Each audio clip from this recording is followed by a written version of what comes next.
Hello guys, आज हम पढ़ेंगे क्लास 12 चैप्टर 3 मैट्रिसेस एक्सरसाइज 3.1 के question number 6 to question number 10।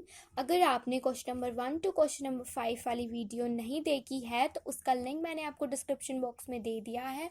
आप वहां से जाके वो वाली वीडियो देख सकते हैं। और अगर आपने एक्सरसाइज 3.1 की बेसिक इंट्रोडक्शन वाली वीडियो भी नहीं देखी है तो उसका लिंक भी मैंने डिस्क्रिप्शन बॉक्स में प्रोवाइड कराया है, आप वहां से जाके देख सकते हैं।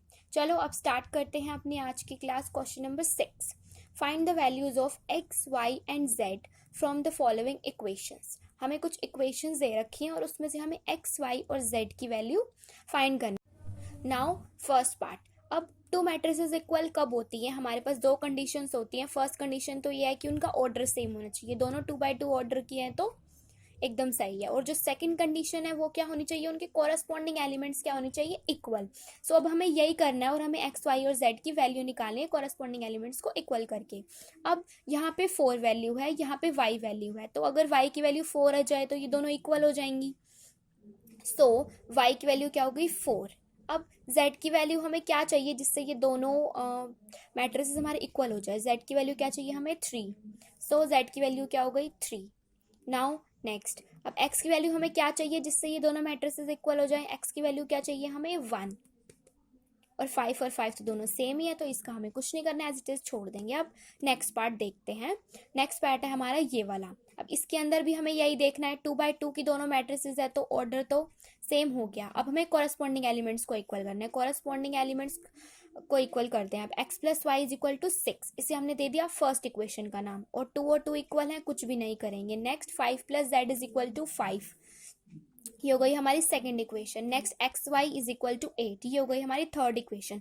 अब हमारे पास 3 इक्वेशंस आ चुकी हैं। इनकी हेल्प से हमें एक्स वाई और जेड की वैल्यू निकालनी है, जैसे हम 10th क्लास में करते हैं। ये सब्स्टिट्यूशन, एलिमिनेशन, ये सब जो भी मेथड लगता है वो लगा के हमें वैल्यूज निकालनी है। अब सबसे सिंपली हम किसकी वैल्यू निकाल सकते हैं? जेड की सिंपली आ रही है सीधा सीधा, तो हम जेड की निकाल लेते हैं। जेड इक्वल टू 5 माइनस 5 that is Z equal to 0, तो जेड की वैल्यू तो आ गई बहुत ईजिली। अब हमें निकालनी है एक्स और वाई की। सो इसके लिए हम क्या करेंगे? थर्ड वाली इक्वेशन से एक्स या वाई में से किसी की भी वैल्यू फाइंड कर सकते हैं। एक्स की भी कर सकते हैं और वाई की भी कर सकते हैं, तो मैंने कर दी एक्स की वैल्यू।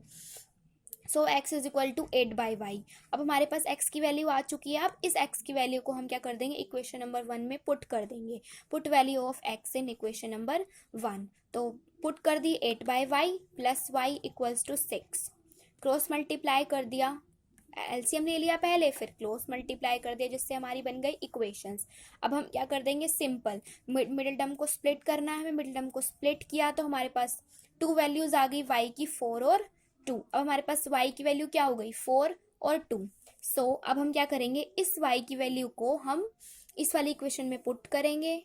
इस वाली इक्वेशन में भी पुट कर सकते हैं और इस वाली इक्वेशन में भी पुट कर सकते हैं, जिसमें हम चाहें उसमें हम y की वैल्यू को पुट कर सकते हैं और x की वैल्यू फाइंड कर सकते हैं। अब हमें दोनों 4 और 2 दो वैल्यूज आई हैं ना, दोनों ही वैल्यू को किसी भी एक इक्वेशन में पुट करना है और दोनों से x की वैल्यूज निकालनी है। तो अब हम यही करेंगे।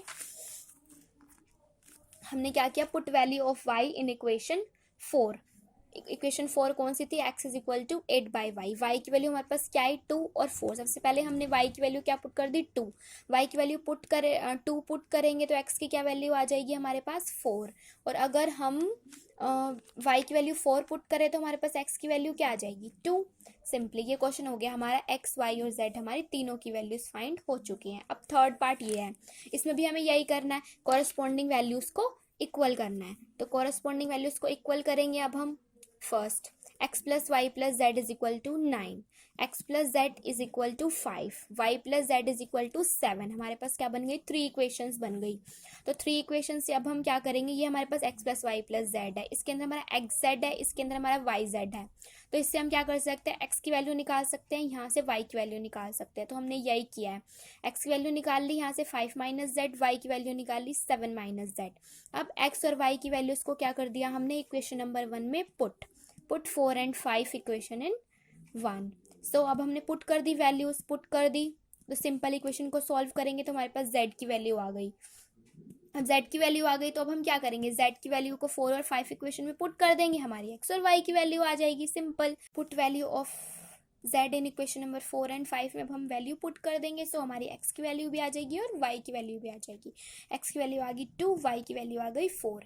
सिंपली हमें इन क्वेश्चंस में क्या करना होता है, कॉरस्पॉन्डिंग एलिमेंट्स को इक्वल करना होता है। इक्वल करने के बाद हमारी इक्वेशंस बनती हैं। इक्वेशंस को तो हमें सॉल्व करना आता ही है, सिंपली अब हमें क्या करना होता है, इक्वेशंस को सॉल्व कर देना होता है। अब now next question, question number 7। Question number 7 में भी हमें यही करना है, find the value of A B C and D from the equation. हमें दे रखी है, हमें सबसे पहले क्या चेक करना होता है, ऑर्डर दोनों का सेम है 2/2। अब हमें क्या करना है, कॉरस्पॉन्डिंग एलिमेंट्स को इक्वल करना है और हमें अपनी वैल्यूज निकालनी है। तो अब हम क्या करेंगे, a minus B is equal to -1, first equation बन गई। सेकंड क्या बनेगी, 2a plus C is equal to 5। Third क्या बनेगी, 2a minus B is equal to 0। 3c plus D is equal to 13। So हमारे पास अब 4 इक्वेशंस आ चुकी हैं। अब हम क्या करेंगे, धीरे धीरे करके सबकी वैल्यूज निकालेंगे।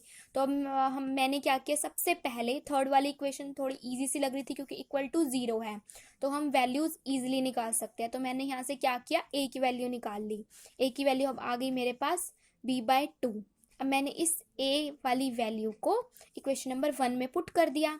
इक्वेशन नंबर 1 में पुट किया, जिससे अब फिर उसके बाद मैंने इक्वेशंस को सॉल्व किया सिंपली। उसके बाद मेरे पास क्या आ गई, b की वैल्यू आ गई 2। अब नाउ b की वैल्यू मेरे पास आ चुकी है। अब मैं क्या करूंगी, b की वैल्यू को पुट कर दूंगी इक्वेशन नंबर 5 में, जिससे मेरी a की भी वैल्यू आ जाएगी। तो a और b की वैल्यू तो आ गई सिंपली। अब हमें किसकी निकालनी है, c और d की। इसके लिए हमें ये दोनों इक्वेशंस चाहिए। अब अगर मैं सेकंड इक्वेशन में a की वैल्यू मेरे पास आ चुकी है, a की वैल्यू पुट कर दूँ तो मेरी c की वैल्यू आ जाएगी। तो मैंने यही किया, a की वैल्यू क्या थी मेरी 1, पुट कर दी, जिससे मेरी c की वैल्यू क्या आ गई 3।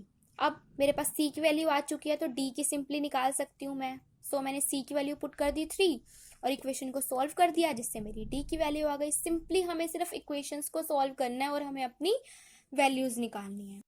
Now next question, question number 8। अब ये हमारा ऑप्शन वाला क्वेश्चन है, a is equal to aij m cross n is a square matrix if A option है हमारा m स्मॉलर देन m, मतलब कि जो ऑर्डर है वो स्क्वायर मैट्रिक्स में क्या होता है, m और n की वैल्यू क्या होती है, सेम होती है। स्क्वायर मैट्रिक्स में मैंने आपको बताया था कि स्क्वायर मैट्रिक्स के अंदर जो हमारी नंबर ऑफ रोज होती हैं और जो हमारी नंबर ऑफ कॉलम्स होते हैं वो दोनों इक्वल होते हैं। मीन्स जो नंबर ऑफ रोज है और कॉलम्स की वैल्यू इक्वल, सो m और n क्या होंगे, equal. So third option is right. Now अब नेक्स्ट क्वेश्चन देखते हैं, which of the following values of x and y make the pair of matrices equal. अब हमें 2 मैट्रिसेस दे रखी है, इन्हें इक्वल करने के लिए x और y की क्या वैल्यू होनी चाहिए। तो हम सिंपली कॉरस्पॉन्डिंग एलिमेंट्स जो हैं उन्हें इक्वल करके देखेंगे। तो सबसे पहले 3x plus 7 is equal to 0, जिससे क्या किया मैंने, x की वैल्यू निकाल ली। x की वैल्यू आ गई मेरे पास -7/3।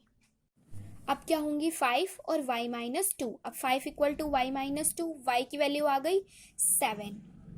ठीक है, अब अगर हम नेक्स्ट इक्वेशन से निकाल के देखें y plus 1 is equal to 8, तो हमारी y की वैल्यू आ रही है 7। तो बिल्कुल सही है, y की वैल्यू यहाँ पे भी सेम आ रही है और यहाँ पे भी सेम आ रही है।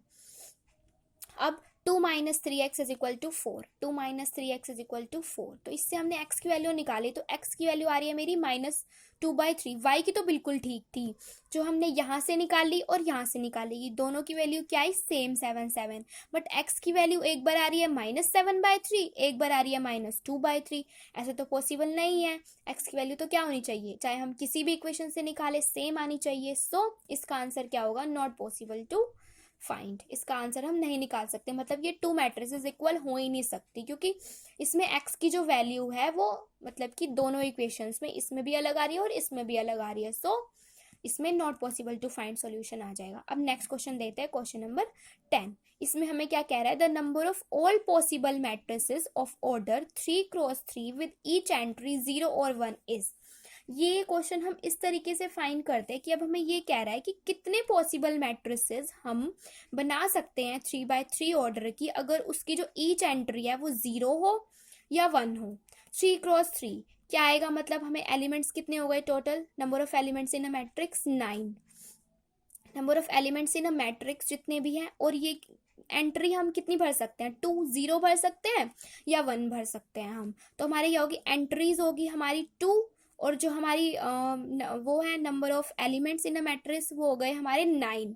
तो 2⁹ करेंगे तो जो आंसर आएगा वो क्या होता है, वो हमें बताता है कि हमारे कितने पॉसिबल पेयर्स ऑफ मैट्रिसेस होंगे। तो अगर 2⁹ करेंगे तो क्या आएगा हमारा 512। सो इसलिए इसका आंसर क्या है, D option. That's all for today guys. I hope आपको ये वीडियो पसंद आया होगा। अगर आपको ये वीडियो पसंद आया है तो प्लीज़ 3 मैजिकल थिंग्स कर दीजिए, लाइक शेयर एंड सब्सक्राइब। और मैंने आपको जो भी इस वीडियो में पढ़ाया है उसके नोट्स का लिंक मैंने डिस्क्रिप्शन बॉक्स में दे दिया है, आप वहाँ से जाके डाउनलोड कर सकते हैं। Thank you.